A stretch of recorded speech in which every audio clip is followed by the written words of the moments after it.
Halo semua, ketemu lagi sama aku Yusri Adi Putra. Nah, buat kalian yang pengen ngerasain feel pakai handphone kelas flagship tapi budget tipis, handphone Sony yang satu ini kayaknya bisa jadi pilihan yang tepat di tahun 2022 ini. Selain tampilan desainnya yang premium, sensor yang lengkap hingga fitur NFC-nya juga sudah ada di Sony Xperia 8 ini.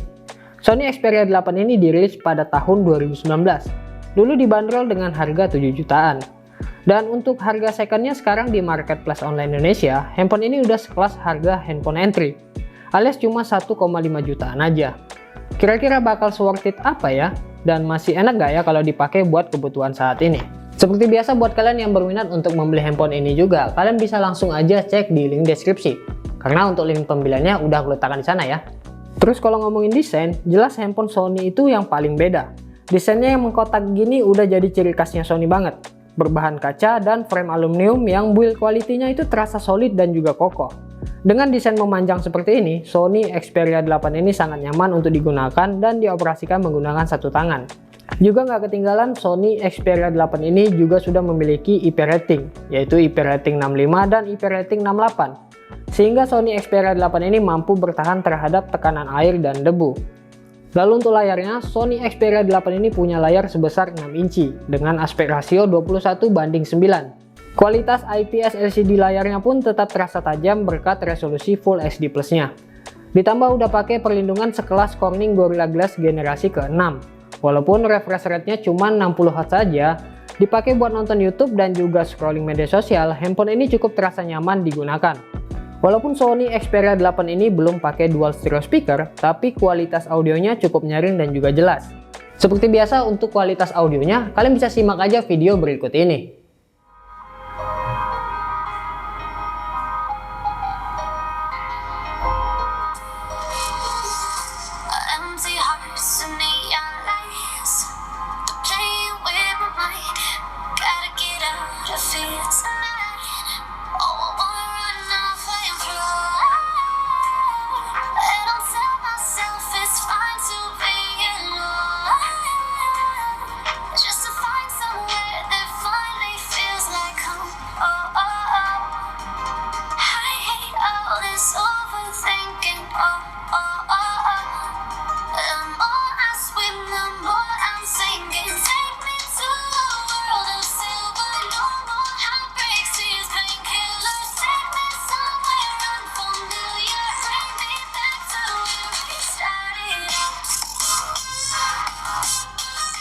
Dan untuk kebutuhan multimedia kita, Sony Xperia 8 ini juga masih menyediakan lubang audio jack 3,5 mm.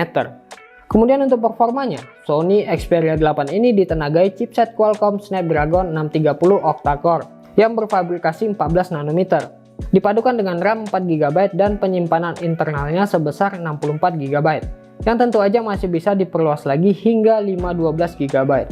Untuk OS-nya sendiri, Sony Xperia 8 ini menggunakan OS Android 10. Dan itu udah mentok ya, jadi nggak bakal dapat update software lagi. Kemudian untuk jaringannya cuma bisa 4G dan cuma bisa single SIM aja. Performa Sony Xperia 8 ini memang bukan ditujukan untuk kebutuhan gaming. Hal ini bisa kita lihat dari pengujian gamingnya. Pada game Genshin Impact, walaupun udah pakai settingan terendah sekalipun, performa yang diberikan itu benar-benar gak nyaman deh kalau dipakai buat main Genshin Impact. Padahal cuma sekedar jalan-jalan aja, itu pun udah sering nge-lag dan patah-patah. Terus kalau dipakai buat main game PUBG Mobile, ini masih agak mendingan ya. Masih enak lah buat dimainin. Untuk grafiknya sendiri cuma bisa mentok di balance medium. Tapi kalau mau lancar mainnya, saran sih pakai grafik smooth medium aja. Lalu untuk kameranya, Sony Xperia 8 ini punya dua lensa kamera di belakang. Yang pertama ada lensa utama yang beresolusi 12 MP dengan bukaan f1.8 dan sudah dilengkapi dengan Electric Image Stabilization. Terus yang kedua ada kamera telefoto yang bisa 2 kali optical zoom dengan resolusi 8 MP dan dengan bukaan f2.4. Untuk rekamannya, kamera belakang bisa rekam gambar hingga resolusi 4K di 30 fps serta sudah dilengkapi dengan Electric Image Stabilization. Kemudian untuk kamera depan, kamera selfie-nya beresolusi 8 MP dengan bukaan f.0.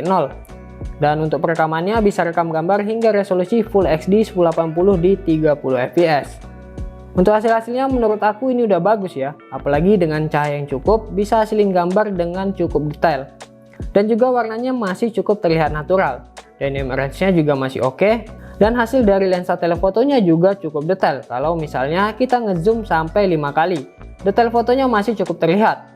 Overall untuk kualitas fotonya dengan cukup cahaya masih bisa banget untuk di-share ke media sosial.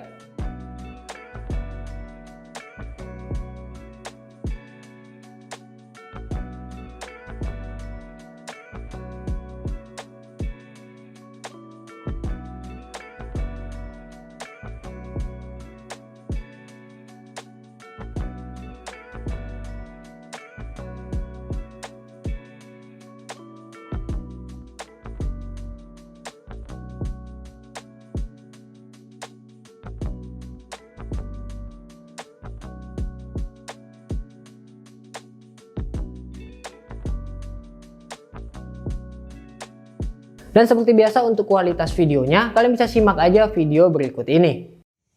Oke, ini adalah contoh perekaman kamera depan dari Sony Xperia 8. Dimana dia bisa ngerekam untuk kamera depannya resolusi Full HD 1080 pixel di 30 fps saja. Untuk hasilnya kayak gini kurang lebih. Gimana nih menurut kalian? Untuk audio aku gimana juga untuk kamera depannya? Terdengar jelas atau tidak? Untuk dynamic range-nya gimana nih? Ayo kita lihat. Mana awannya? Nggak terlalu bagus ya dynamic range-nya ya. Kalau dipakai buat jalan gimana? Ini bagus ya, cukup stabil ya. Karena dia punya electric image stabilization. Jadi cukup stabil kalau dipakai buat ngevlog atau buat sekedar jalan aja bikin video kayak gini. Oke.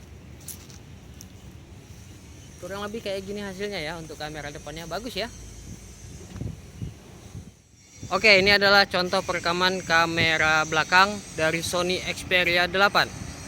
Dimana dia bisa ngerekam hingga resolusi 4K di 30 fps. Tapi pada pengujian kali ini aku pakai aku pakai di resolusi Full HD 1080 di 30 fps saja.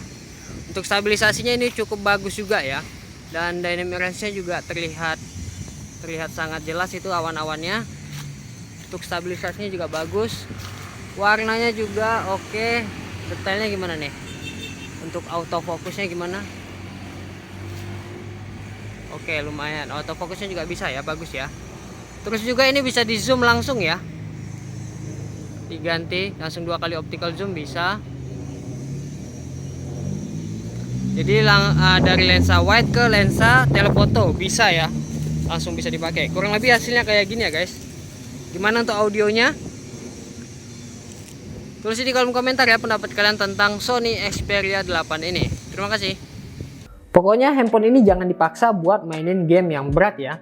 Karena Sony Xperia 8 ini lebih cocok untuk diandelin fitur-fiturnya, khususnya di bagian kameranya. Buat dipakai untuk daily juga masih oke lah. Karena waktu aku pakai handphone ini, screen on time bisa dapat hingga 8 jam pemakaian normal tanpa gaming. Padahal kapasitas baterainya cuma 2760 mAh yang support pengisian cepat 18 watt dan udah pakai USB Type-C. Untuk pengisiannya juga lumayan cepat ya, ngisi dari 0 hingga 100% cuma butuh waktu 1 jam 20 menit aja. Dan kesimpulannya menurut aku Sony Xperia 8 ini nggak worth it buat kalian beli kalau misalnya ini dipakai buat kebutuhan gaming. Karena performa gamingnya yang udah nggak cukup layak buat dipakai main game-game berat di tahun 2022 ini.